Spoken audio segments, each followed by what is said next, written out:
नमस्कार, प्रखर राजपूत को देख रहे हैं आप। और आज तारीख है 10 नवंबर साल 2025 और इजराइल, फिलिस्तीन, लेबनान समेत पूरी दुनिया की खबरों के साथ एक बार फिर से आपके सामने हाजिर हुआ हूं।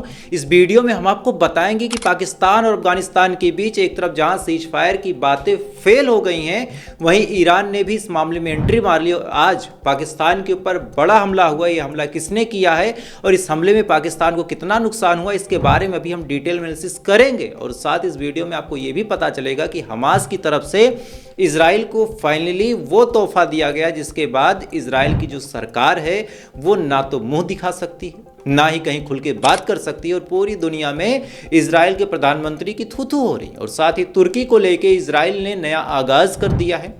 अभी आगाज कौन सा है और इसमें तुर्की के बारे में इजराइल ने कौन सी बड़ी बात बोली, इसके बारे में भी आपको डिटेल पता चलेगा। और साथ ही रशिया ने पूरी दुनिया के इस समय पूरी दुनिया में जितने सैटेलाइट हैं उनको हैक करके कौन सी बड़े कांड को अंजाम दिया है, ये भी एक बहुत बड़ी खबर है। इसके बारे में भी हम डिटेल में बातचीत करेंगे। और साथ ही यमन की तरफ से फिर से मोर्चा खोला गया इजराइल के खिलाफ और यमन की तरफ से कौन सी बात बोली गई है, इसके बारे में भी आपको डिटेल में पता चलेगा। इस वजह से आप यकीन मानिए आज की जो खबरें हैं बहुत ज़्यादा अहम है, बहुत ज़्यादा इंपॉर्टेंट है। इस वजह से वीडियो को लास्ट तक जरूर देखिएगा।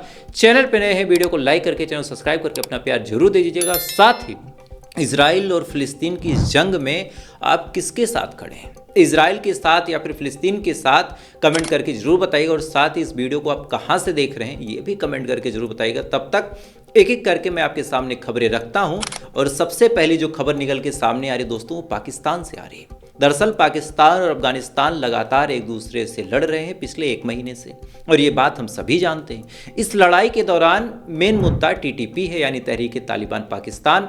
दरअसल पूरी कहानी बस इतनी सी है कि जो तहरीक तालिबान पाकिस्तान एक आतंकवादी संगठन है, वो बार बार पाकिस्तान को निशाना बना के हमला करता है, बार बार पाकिस्तान को चोट पहुंचाता है, और जब मौका मिलता है तब वो भाग जाता है अफगानिस्तान और वहां जाके महफूज हो जाता है। अब ये चीज़ जब पाकिस्तान की सेना ने देखा तो पाकिस्तान की सेना ने स्ट्राइक कर दी और बदले में फिर ये जंग शुरू हो गई।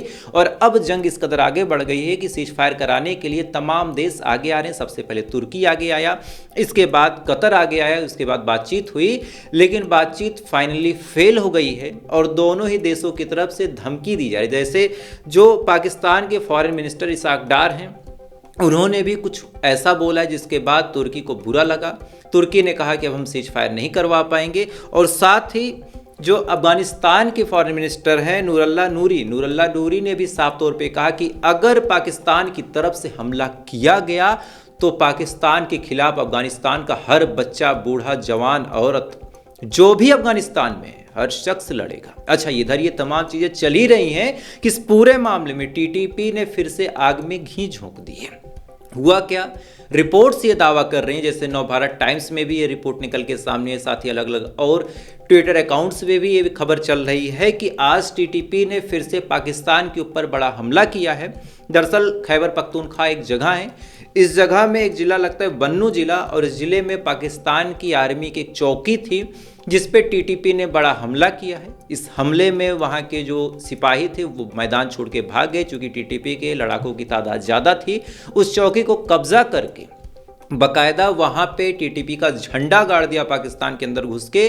और अगर ये बात सच है तो यकीन मानिए कि फिर से जंग का आगाज़ बढ़ सकता है। अच्छा, इसी चीज़ को जब ईरान ने देखा तब ईरान को लग गया कि भाई दो मुस्लिम देश हैं, दोनों आपस में लड़ेंगे तो फिर दिक्कत किसको है, इधर से मरे उधर से मरे, मरने वाले तो मासूम मजलूम ही होंगे। इस वजह से ईरान ने पेशकश की है, खासकर ईरान की तरफ से अब्बास अराची ने बाकायदा इसाक डार को फ़ोन करके कहा कि अगर वो चाहे तो ईरान सीज फायर करवा सकता है। अब देखना ये होगा कि ईरान के इस प्रपोजल पे क्या पाकिस्तान रेडी है, अगर पाकिस्तान भी रेडी है तो क्या अफगानिस्तान रेडी है, और अगर दोनों रेडी नहीं है तो आने वाले टाइम में सिचुएशन फिर बद से बदतर हो जाएगी और पाकिस्तान और अफगानिस्तान के बीच जो जंग है वो खिंच सकती है। खैर, इधर ये तमाम चीज़ें चल ही रही हैं, दूसरी तरफ गजा से भी कुछ बड़ी अपडेट निकल के सामने आई हैं और वो अपडेट भी एक एक करके अब मैं आपके सामने रखता हूँ। सबसे पहली अपडेट जो निकल के सामने आई गजा के अंदर से कि एक शख्स जिसका नाम था हदर गोल्डिन की डेड बॉडी को हमास ने पूरे सम्मान के साथ इजराइल के हवाले कर दिया। अब शुरुआत में ये कयास लगाया जा रहा था कि हमास बॉडी को हैंडओवर नहीं करेगा, हमास इस बॉडी को ब्लैकमेलिंग के तौर पे इस्तेमाल करेगा। अच्छा, ये बात मैंने भी बोली थी कि हमास ऐसा कर सकता है, लेकिन हमास ने ऐसा कोई काम नहीं किया। मरने वाले हर सिपाही को उसने शहीद का तमगा दिया। उसने कहा कि मरने वाला हर शख्स, वो चाहे फिलिस्तीन का सिपाही हो, वो चाहे इजराइल का सिपाही हो, मर गया तो वो शहीद ही है। इसके बाद इन्होंने जो हरदन गोल्डन है उसकी डेड बॉडी को, आप सोच के देखिए कि खबर ये भी निकल के सामने आई कि जिस इलाके में इजराइल लाश को खोजता थक गया, उसी इलाके से हमास ने उस लाश को रिकवर किया। रिकवर करने के बाद बाकायदा पूरे सम्मान से कॉफिन में डाल के रेड क्रॉस के हवाले किया। रेड क्रॉस की डेड बॉडी लेके आते ही इजराइल को सौंपती है, और इजराइल ने पहले ही इसमें कहानी रच दी। इजराइल ने सबसे पहले फॉरेंसिक जांच करवाई कि क्या ये डेड बॉडी उसी शख्स की है जिसके बारे में दावा किया गया है। इसके बाद फॉरेंसिक रिपोर्ट निकल के सामने आई। मजबूरी में इजराइल के प्रधानमंत्री बेंजामिन नेतन्याहू को ये बात बोलनी पड़ी कि जिस लाश के बारे में हमास ने जिक्र किया था, ये लाश उसी शख्स की है। उसके बाद ये भी पूरी दुनिया ने देखा कि हमास ने कैसे लाश को सौंप दिया। कोई बार्गेनिंग नहीं की, कोई ब्लैकमेलिंग नहीं की, कोई नेगोशिएशन नहीं किया। तो मतलब बड़ा साफ है कि हमास जंग को रोकना चाह रहा, इजराइल जंग को खींचना चाह रहा, और आज पूरी दुनिया इसके बारे में बातचीत कर रही है कि इजराइल जानबूझ के जंग खींच रहा। अगर हमास को खींचना होता तो वो लाश को सौंपता ही क्यों। खैर, एक तीर से दो शिकार कैसे किया जाता, ये बात रेजिस्टेंस फोर्सेज ने यहाँ करके दिखा भी थी। इधर ये तमाम चीज़ें चल ही रही हैं, दूसरी तरफ सीज फायर को लेके भी एक बहुत बड़ी अपडेट निकल के सामने है कि सीज फायर में फिर से अड़ंगा लग गया। कैसे, वो आप जानो। दरअसल अलकसम ब्रिगेड इस समय राफा इलाके में फंसा हुआ है। फंसा कैसे, वो भी आप जान लो। जब सीज फायर हुआ था तो सीज फायर में कई सारी बातें हुई थी। पहले ये कहा गया था कि लाशों को खोद खोद के निकाल के जब रेजिस्टेंस फोर्सेस सौंप देंगी, उसके बाद इजराइल सेकंड फेज में कदम रखेगा। उस सेकंड फेज में एक सेफ पास दिया जाएगा। सेफ पास का मतलब कि जो भी हमास का लड़ाका, अलकसम अलकुड्स ब्रिगेड का जो भी लड़ाका हो, अगर वो गजा छोड़ के जाना चाह रहा है तो उसको एक सेफ पास दिया जाएगा, उस रास्ते से चला जाएगा। और ये बाकायदा जिम्मेदारी इजिप्ट ने ली थी। अब ये जिम्मेदारी इजिप्ट ने ले ली, हमास एग्री कर गया। लेकिन अब आप कहानी देखिए, जब लाशों को खोदने के लिए अलकसम ब्रिगेड के फाइटर राफा के अंदर आते हैं, इसी दौरान आईडीएफ के जवान आके उस पूरे इलाकों को घेर लेते हैं। और घेरने के बाद ये डिमांड करते हैं कि अब जो भी अलकसम ब्रिगेड के फाइटर यहाँ पे मौजूद हैं उनको सरेंडर करना पड़ेगा। साफ तौर पे देखा जाए तो ये पीठ में छुरा भोंकने वाली बात थी, लेकिन आज अलकसम ब्रिगेड ने साफ तौर पे कहा है कि हम किसी भी सूरत हाल में सरेंडर नहीं करेंगे।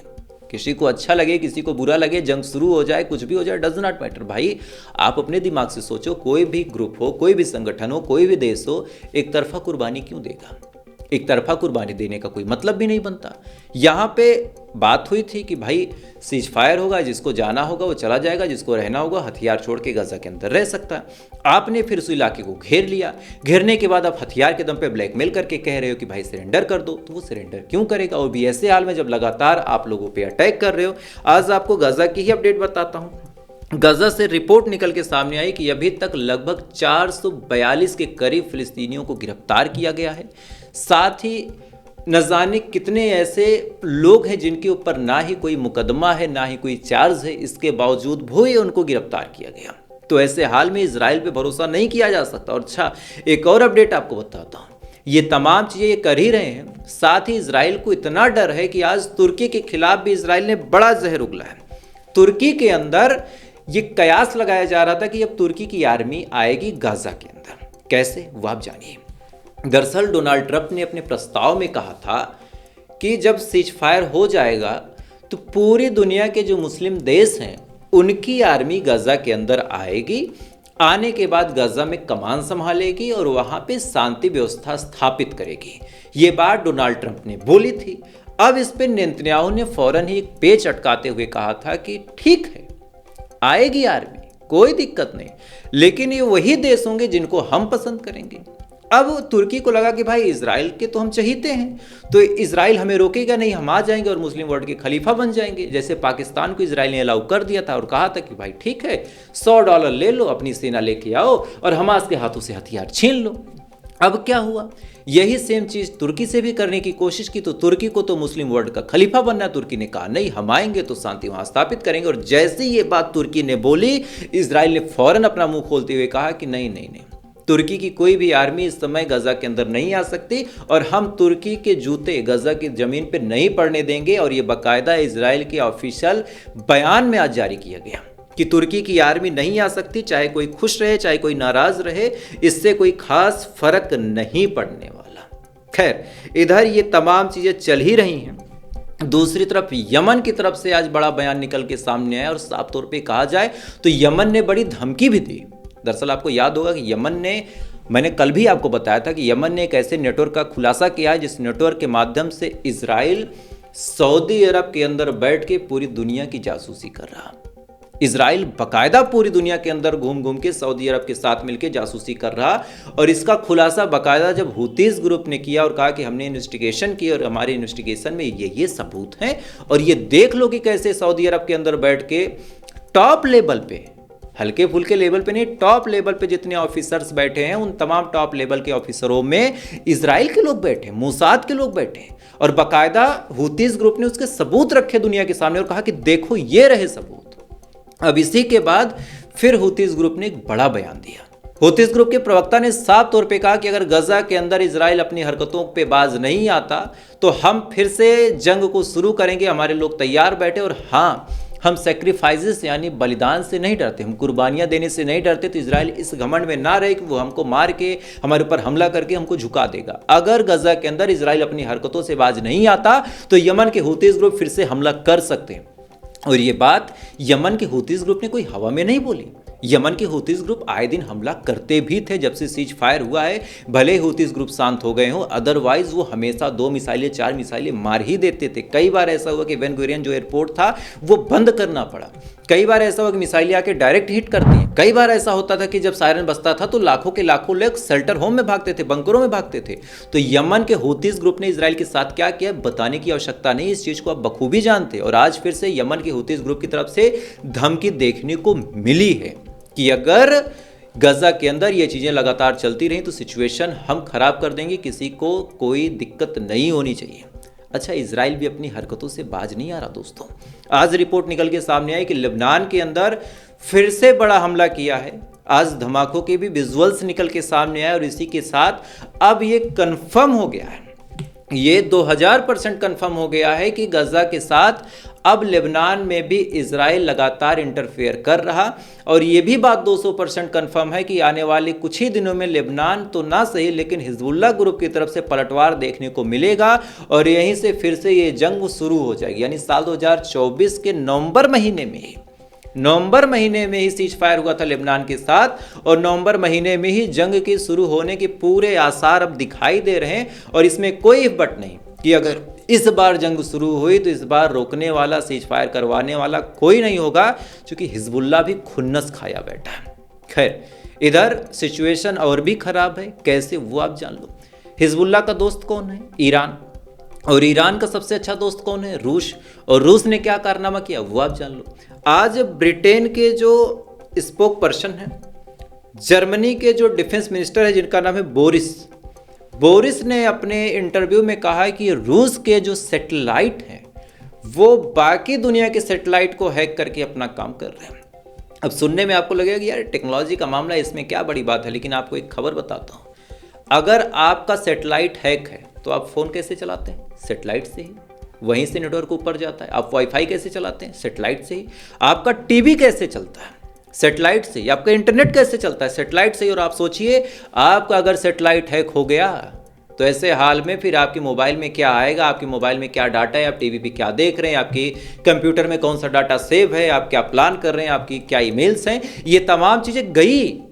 और ये तमाम चीज़ें रशिया कर रहा है। और किसका? इजराइल का। किसका? अमेरिका का। किसका? ब्रिटेन का। किसका? जर्मनी का। तो आने वाले टाइम में अब अगर रशिया ने ईरान की मदद कर दी और ईरान ने हिजबुल्लाह और बाकी ग्रुप की मदद कर दी तो फिर क्या हाल होगा आप खूब जानते हैं।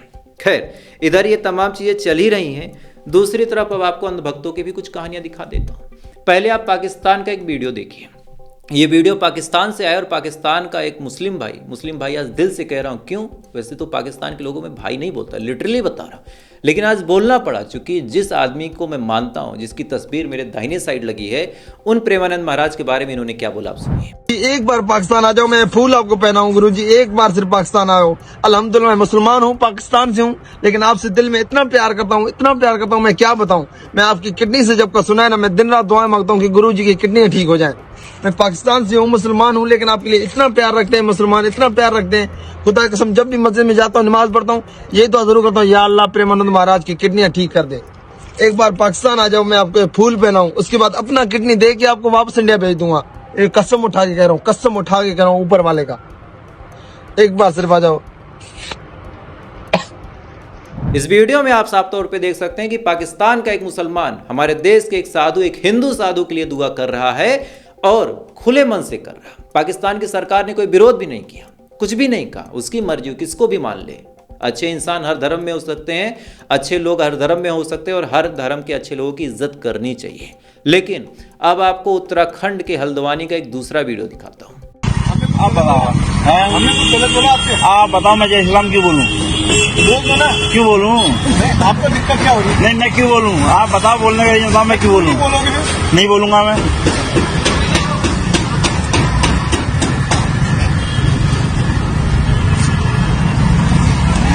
चलो, नहीं बोलेगा, हम बताएंगे। क्या बताएगा तू मुझे? नहीं, क्या बताएगा तू मुझे? तो क्या मैं बताऊंगा तुझे? तो क्या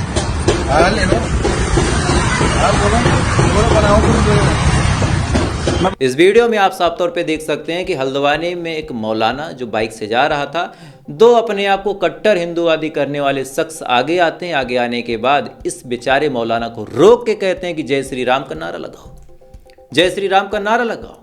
और ये बेचारा मौलाना भी सीना ठोक के कहता है कि नहीं लगाऊंगा। और मैं खुद खुश हूं, एज ए हिंदू खुश हूं कि बिल्कुल ठीक किया, नहीं लगाया। अरे मेरे प्रभु श्री राम, जो किसी गरीब की आंखों में आंसू नहीं देख सकते, वो क्या ये जान के खुश होंगे कि एक गरीब मौलाना, एक मजबूर मौलाना जबरदस्ती प्रभु श्री राम की जय जयकार के नारे लगाए? आप ऐसे ही सोचिए, मेरे मन में ईमान ना हो, मेरे धर्म में नमाज पढ़ना ना सीखा, मेरे कनपट्टी पे बंदूक रखो और कहो कि अल्लाह अकबर के नारे लगाओ और मुझसे नमाज पढ़वाओ, क्या आपका अल्लाह खुश हो जाएगा? क्या मोहम्मद साहब खुश हो जाएंगे अगर मैं जबरदस्ती नमाज पढ़ूंगा तो? अरे यार, इबादत, पूजा, जय श्री राम, अल्लाह अकबर, ये सब यहां से निकलता है। खैर, ऐसे अंधभक्तों के लिए ही मैंने इंस्टाग्राम पे भी कुछ एक मुहिम चालू की है, बहुत जल्द उसके बारे में भी आपको बताऊंगा। लेकिन यूट्यूब पे भी आप लोग का जो प्यार है बेइंतहा बरस रहा है, नो डाउट। खैर, तो फिलहाल अभी के लिए इतना ही। बाकी थोड़ी देर बाद फिर कुछ बड़ी अपडेट है, गाजा की भी, इजराइल की भी, ईरान की भी, सऊदी अरब की भी, उस पर रिसर्च जारी है। 5 बजे वीडियो आएगा, उसको आप जरूर देखिएगा। और साथ ही 8 बजे पूरी दुनिया की खबरों के साथ आपके सामने हाजिर हो जाऊंगा, तो उसको भी जरूर देखिएगा। तब तक आप अच्छे रहिए, खुश रहिए, अपना ख्याल रखिए, अपने देश का ख्याल रखिए। जय हिंद, ऊपर वाला की